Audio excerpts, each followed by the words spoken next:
The next occupation I'm going to talk about is chefs. And there's a reason for this, so let me get into it.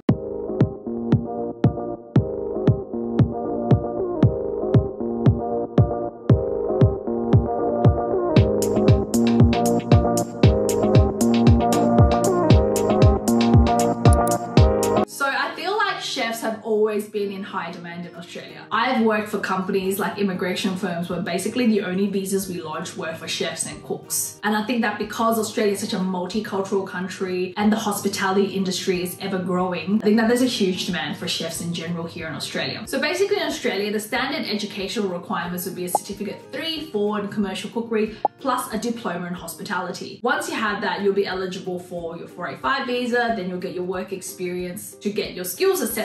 I'll do some separate videos on that because the whole skills assessment requirements gets a little bit difficult. Anyway, let's assume you've progressed through that and you've completed your qualifications. You could apply for a temporary work visa, TSS, which is the subclass 482, or you could apply for any of the GSM visas, which should be 491, 189, or 190 once you have your skills assessment. And I guess the main thing there is that there is plenty of chef jobs here in Australia. And as I said, all the visas I just mentioned require an employer of some sort. And for a lot of people, they find it easy to get a job as a chef. Most of my clients who are chefs, you know, they have a job in their field. And then when you progress on to different visas in Australia that will lead to permanent visas, so all the ones I just spoke about, I feel like there is a very clear pathway for it. So for example, employer sponsorship, whether it's the TSS, temporary skilled work visa first, you know, for a few years on the 482, then you apply for your permanent residency through the 186. It's extremely realistic because a lot of employers employ overseas workers. So for example, if I'm gonna open a Chinese restaurant, I want like a chef from China, someone that's gonna cook really, really good, authentic stuff.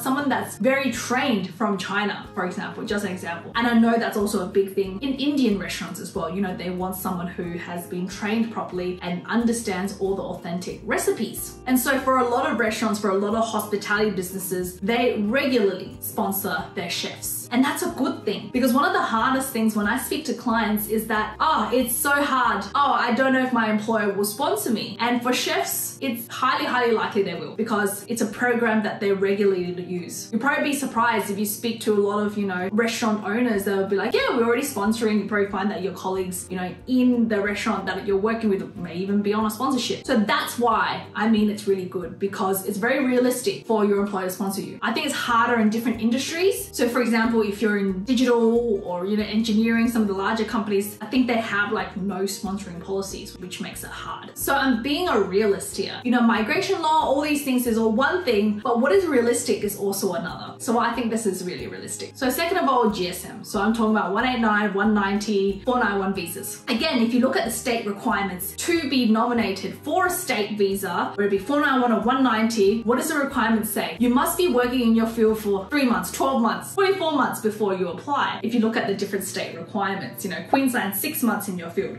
Victoria, there's no minimum working requirements. And then South Australia, I think when I last checked, 491 was like 24 months or something like that. But again, that's good because again, it's probably realistic to think that you will score a job as a chef when you graduate. And so that's what makes the process easier. So I hope you guys understand what I'm trying to get at here. I'm trying to get at like what makes the process easier. Because if you look at all the trends for whether it be employer, whatever it is, you need a job in your field. It's in that field. So there's no point studying something where, you know, it may be in high demand, but it's hard to find a job in your field. Like for example, IT is good. And so if you're studying IT, that's an awesome thing. But when I look at the overall requirements, you know, if you're working in your field, it's harder to land a job in the digital sector. It's not impossible. I have plenty of clients that are doing it. We've been successful in obtaining the 189, 190, 491 for them, as well as some of the employer sponsorship. But most definitely I get more feedback that, hey, it's hard to find a job in that field. So that's what I mean by that. Now I'll do another video with more occupations later on, but the last one I want to talk about is social worker. So social worker, again, like the other two occupations I've just mentioned, are on the medium term list. You have to study a degree that is accredited for social work. So Bachelor of Social Work, and it also can be Masters of Social Work. Now there is certain prerequisites to get in, just like nursing, you usually have to have a science background and English requirements. That is the same for social work, but look, most of my clients do meet the minimum requirements for it. And once you graduate, you'll need to get your English and all of that, and your skills assessment. And the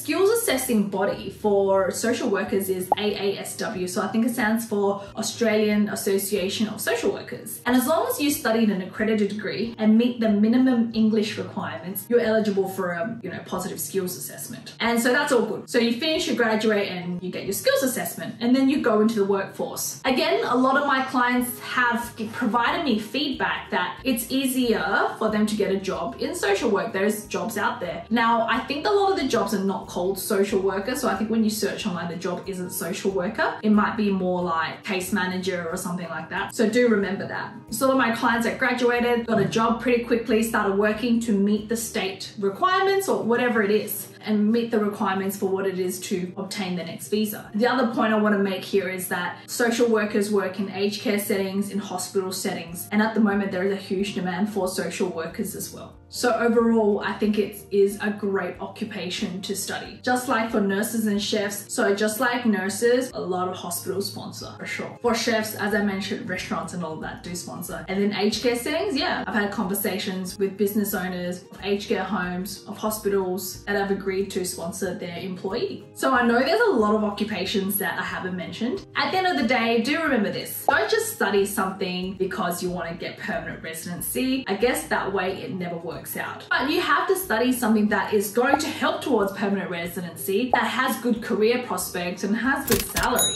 At the end of the day, when year 12s are picking their courses to study at university, they definitely consider all of that, as well as ensuring it's a course that they will actually love. Like for me, I know I couldn't do anything in healthcare because I am so scared of blood or anything like that. Sometimes like I cut myself when I'm cooking and I just like want to faint, and it's like the most smallest cut, and my partner's just like, that is the smallest cut, what are you crying about? And I just like want to faint because I see that little bit of blood. And that's the way it is for me. So do consider all of those things. I have had clients who try to do a bit of nursing and started it, but then they realized that it just wasn't for them. So do your research, make sure it is something that's good, make sure it's something that you can see yourself doing and will be passionate about, because no matter what, if you want to apply for permanent residency or employee sponsorship or whatever it is, you need to be working in your field. So whether it will take 1 year, 2 years or 4 years for you to get there, the whole time you may need to be working in your field. So that's something to definitely think about. If you have any specific occupations you want to know about, drop it in the comments below, because then I will know, and if it is actually good for permanent residency, I'll definitely talk about it. Now, if you like this video, don't forget to like and subscribe and share this with people who need it. I'll drop my contact details in the link below, so feel free to reach out to us. Thank you so much for watching, and I'll see you guys in the next video.